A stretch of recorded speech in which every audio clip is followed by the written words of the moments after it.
Hello everyone, welcome back. Today I have a very special video for all of you guys. The farm that I am going to be showing you guys today is the epitome of automation in Minecraft, and why I love this game so much. So let's get right into it. Right here we have the first fully automatic terracotta making machine. The rates for this farm are 1,650 terracotta per hour and 2,000 logs per hour, but it does use 8,800 bone meal per hour. This means roughly 5 bone meal per terracotta, which is pretty decent. This farm was mostly inspired by Ilmango's rooted dirt farm. As you can see, I have used a few concepts inside the mechanism over here, but I have changed it quite a lot to use a bit less redstone. So there's 3 major parts to this farm. We have the rooted dirt maker over here, which converts the bone meal into moss, into rooted dirt. And right over here, we turn it into mud and dry it out for a little while. And finally, at the end here, we turn all the clay balls that we get from blowing it up into clay and smelting it finally into our terracotta, as you can see over here. If you plan to give this build a try, later on in this video I am going to be giving some tips on how to build it, because there's no ways I can do a block for block tutorial, it's just too much. So I will have some world downloads and schematics in the description, and I will give some tips at the end of the video on how to build it. Alright, before I continue the video, I just ask a small favor. This farm right here took ages to design because it was quite complicated. So I just ask if you guys can leave a like and subscribe if you enjoy it. Anyways, back to what I was doing. So let me talk a little bit about the mechanics that this farm uses, because that's what makes it so special. First off, we start with a simple stone generator, which creates stone. We all know how this works. It has been in the game for ages. Next, what we have to do is bone meal a moss block near the stone, and it turns into moss. Okay, that's pretty simple too, everyone's seen that as well. But sometimes an azalea will spawn on the moss block. And when that happens, you can bone meal the azalea and it turns the moss into rooted dirt. Now that is probably the most important part about this entire farm. Everything relies on that conversion. From this, we can take the rooted dirt, take a water bottle, and we can turn it into mud. And from the mud, we can dry it out on some dripstone, and that will turn it into clay, like that. And this is the part where 1.21 comes in real handy. Usually, this is where we would stop. We would blow up this clay and get some clay balls. And we can't really do anything with that, with automation-wise. But now, we have the crafter. And what we can do is do a little bit of that. And we have ourselves clay back in the block form, and with the clay we can get a furnace and turn it right into terracotta. And now that we have our block of terracotta, we can actually do 2 more things with it, which is the dyed terracotta and the glazed terracotta, and we can do this entire process automatically without needing any input from the player, which is why I think this is the best farm in the game by far.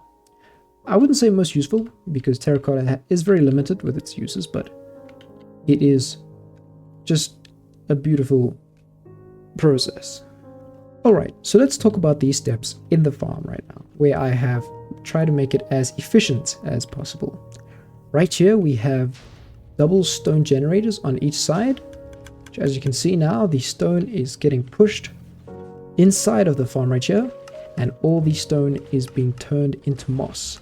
And as you can see, sometimes it generates with some azalea and rooted dirt spawns on the bottom. And then we shuffle in the stone once again and it pushes out the rooted dirt that way. And there's many intricacies to this process. As you can see, I use the water to clear some of the extra stuff that is generated so that we don't waste bone meal.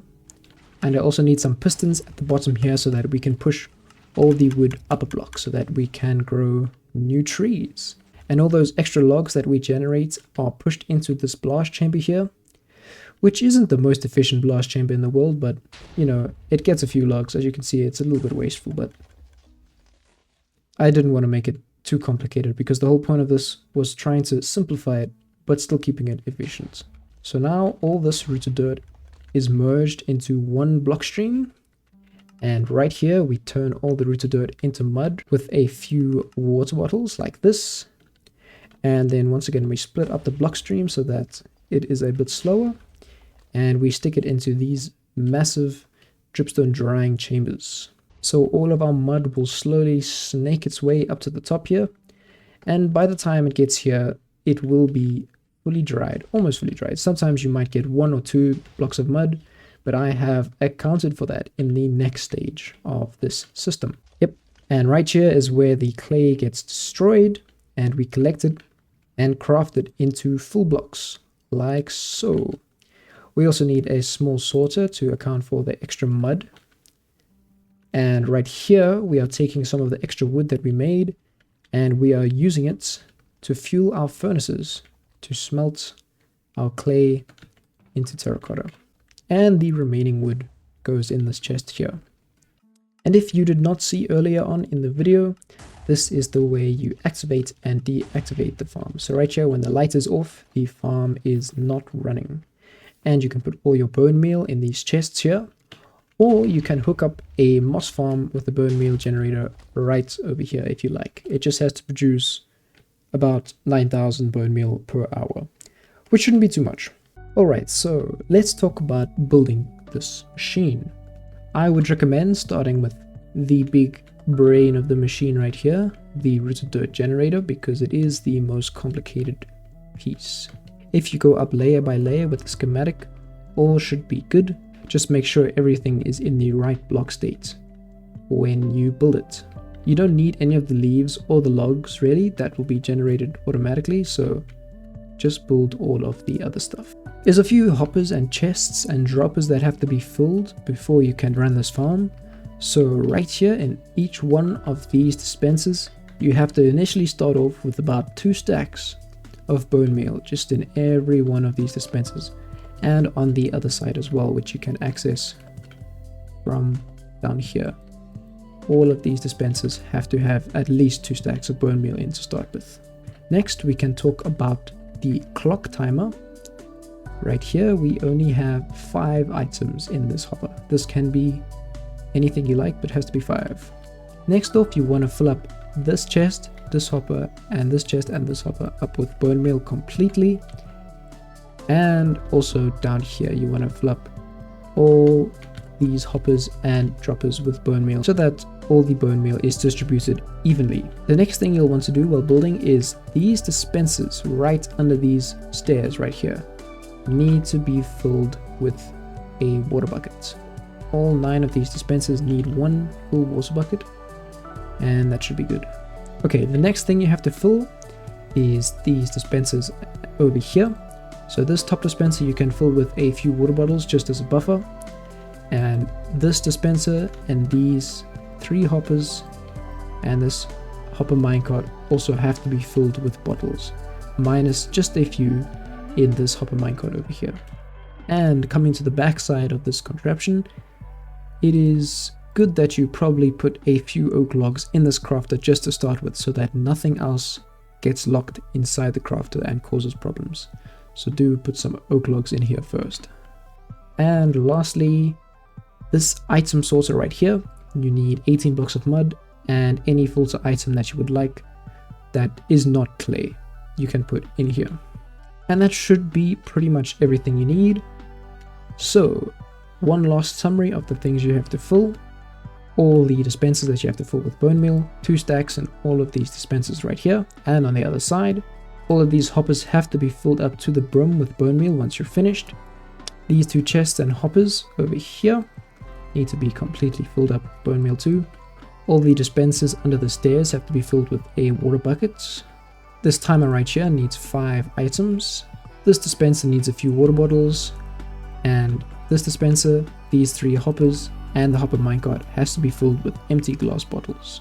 This crafter needs a few oak logs in it, and this item sorter needs 18 mud and any filter item of your choice. If you have any problems while building this farm, just leave a comment in the video and I will 100% respond to it, don't you worry. Okay, one last thing, do not leave while the farm is running, because these TNT dupers up here are 100% just going to decimate themselves, and you do not want to have to go through the pain of rebuilding these things again. And that goes for this one as well, so just stay in the area while the farm's running and don't forget to switch it off. So yeah, that pretty much sums it up for this farm. I hope you guys enjoyed it, and I hope some people are inspired to try and make their own of this kind, because as far as I've seen, this is the first fully automatic terracotta maker that I have ever seen on YouTube, and I hope some other people try this too, because I'm pretty sure there are a lot of better ways to do this. So yeah, also feel free to add your own bone meal farms, connect it up to this, and reroute the water streams where you like to get the final items into a better spot, because right now they are quite far away from the on switch.